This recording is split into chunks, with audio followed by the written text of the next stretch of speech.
We are living in the age of communications. The telephone is its symbol, appearing nearly everywhere and used by nearly everyone. The telephone is especially important in business and in the government. Whatever your responsibility is, where you work, when you use a telephone, you are conducting business. Because a telephone is only a mechanical device, you must develop skills in using it to make it an effective business tool. Use what you already know about communications. Our voice is a great asset because your voice is you. Your voice is also the agency or organization you work for. People are more likely to spread good word of mouth about your organization when they feel welcome, valued, and when they sense you identify with their needs. It is important that all employees adopt these 5 simple rules. Number 1, smile when you answer the phone. Callers will definitely hear the friendliness in your voice. Number 2, speak slowly and clearly. Don't make callers have to ask you to repeat yourself.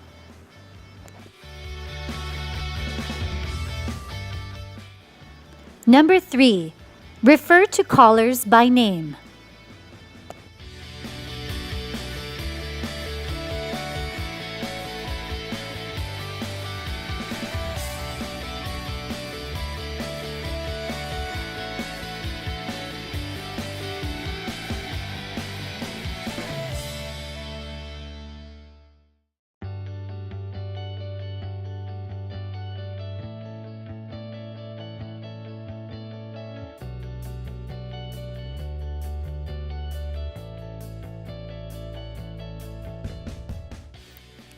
Hearing you say their name tells them they are important to you.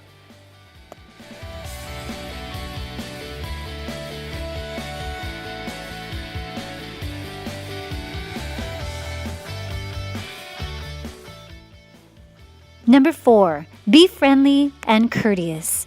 You never know how callers are judging you or, by extension, your organization.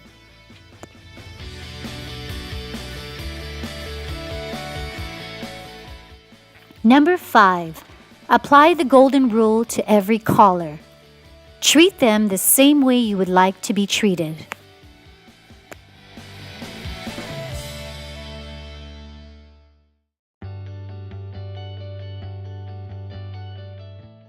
These rules may seem so basic, but sometimes we may not always live by them, and successful organizations are often built by the basics.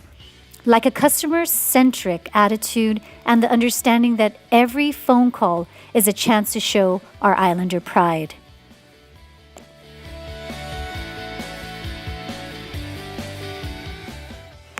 Skill 1, answering the phone. Let's see a few common ways to answer a call.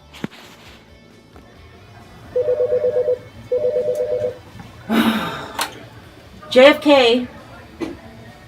Yo, counseling department, Lorie speaking.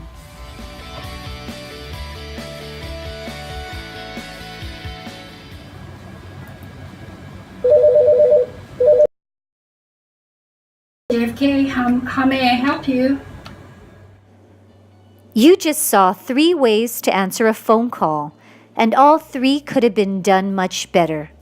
Let's learn the 3-part greeting. First, buffer words. That's the friendly greeting at the start of the message.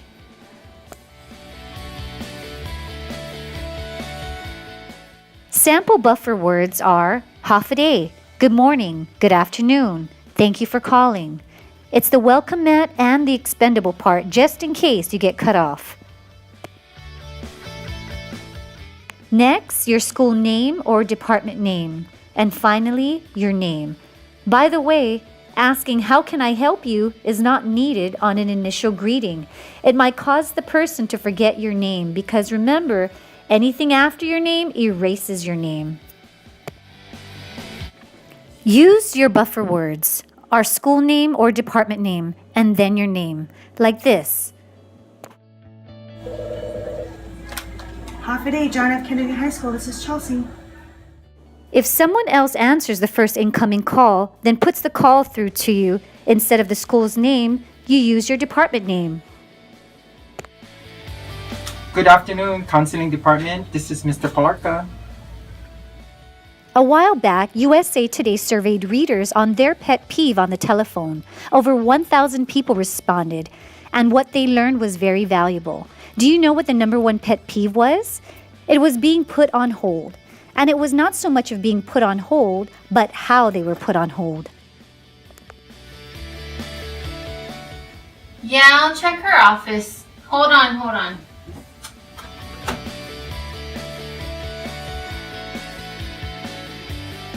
Let me check on that. Hold on a sec. I'll transfer you. Please hold. They all committed the same error. They put the caller on hold without asking first. Always ask first and then wait for a response. Ask your caller if they're able to hold. Mr. Fernandez, let me transfer you to our principal. May I put you on hold for just one moment, please? Thank you. And please, transfer calls only if you are unable to help the caller, you are certain you understand what he wants, you know who can help the caller, and you explain why the call is being transferred and he agrees.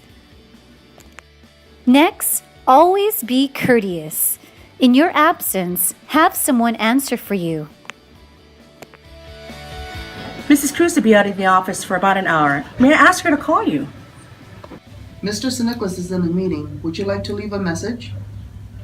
Mendoza has stepped away from his desk for a few minutes. This is Clarissa. Never just say, She hasn't come in yet. She's out to lunch. She's on a coffee break. I don't know where she is. It's up to you to create a good image of the office you work in, or the person for whom you are taking calls.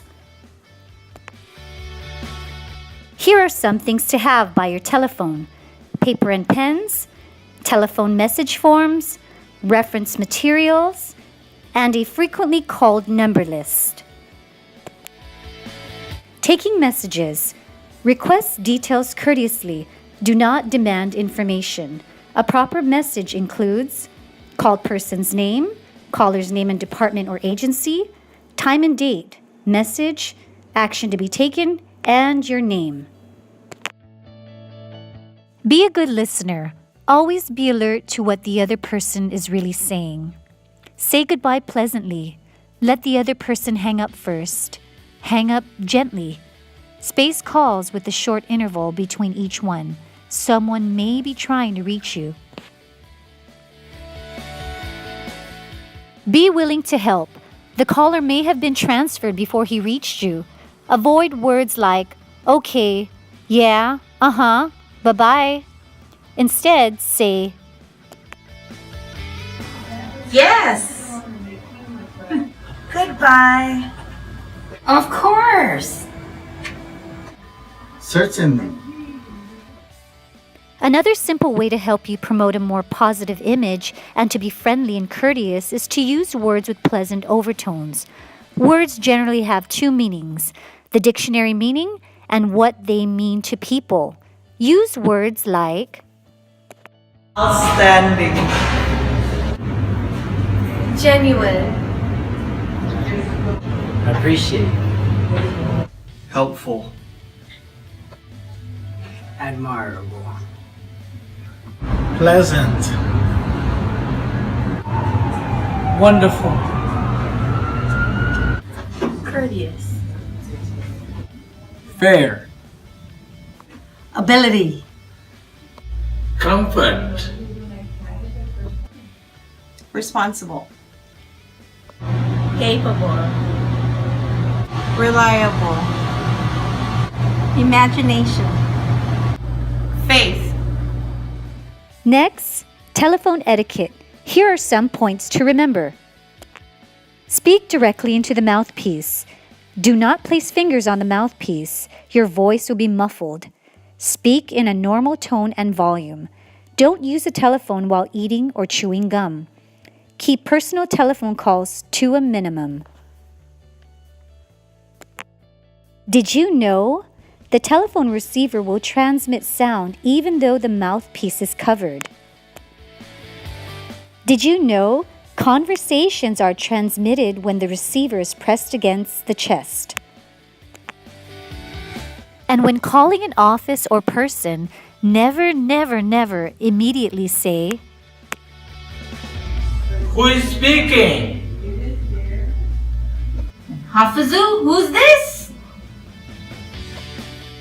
The person to whom you are talking will generally reflect your tone and attitude. It is unprofessional and improper to say, "Hey babe, is Miss Taitino in?" Hey sweetheart, can I speak to Tom? "Hey honey, how you been? Where's the superintendent?"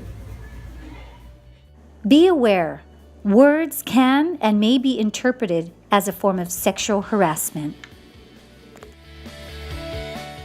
Always remember, a telephone call is not an interruption of work. It is one of the basic reasons for it. And always remember these important points. Number 1, regardless of the pressure you are under, listen carefully to any complaint. Number 2, don't take a complaint as a personal attack. Even if the person blames you, just keep doing the best you can. Number 3, look for feelings you can agree with. If the person says something untrue or that you disagree with, avoid a confrontation. We are dealing primarily with feelings in a complaint situation, not facts. If you contradict the person, he will feel you are challenging him as a person, not what he says.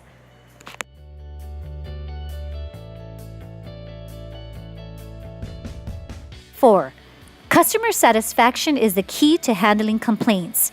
You support the customer's right to express his feelings.